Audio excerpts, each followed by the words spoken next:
Það sem ég í hjarta mínu, það fjallamaður. Ég stunda ísklifur, klettaklifur, fjallaskíði. Ég hef hoppað fram að klettum út í sjó og nefni það, sko. Ef það er á jaðrinu þá ég þar.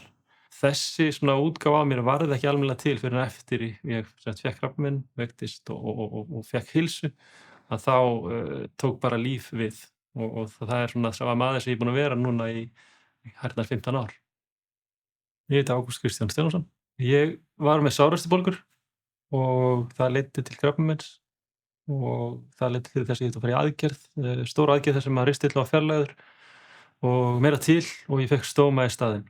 Það hefði getað farið á svo allt annað veg.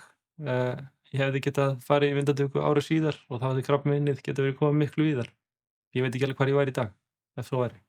Þetta þegar maður er veikur og maður horfir fram á þetta að við manni blasir nýtt líf, að hitta aðila sem hefur lent í sama, sjá að það er bara venjuleg einstaklingur sem lifir bara mjög góðu lífi, það er rosalega verðmætt. Og svo einmitt þegar ég er svona rétt farin að labba aftur og ég mæti á fundi með stómasamtökunum og ég hitti aðrar, bara hópa fólki sem í sama.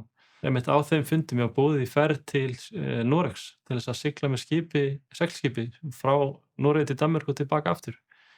Það var eitthvað risastórt verkefni sem ég hélt að ég gæti ekki farið í en ég fór, kynntist þeim fleiri krökkum með stóma á þeim tíma og þá allt í einu fattaði ég bara, já, þetta er ekkert mál.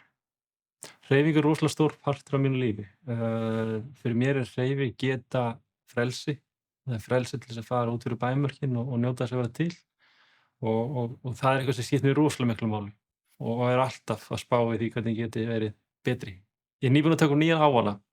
Það er þegar ég vakna, þá rís ég upp og ég geri æfingar í 10 mínútur.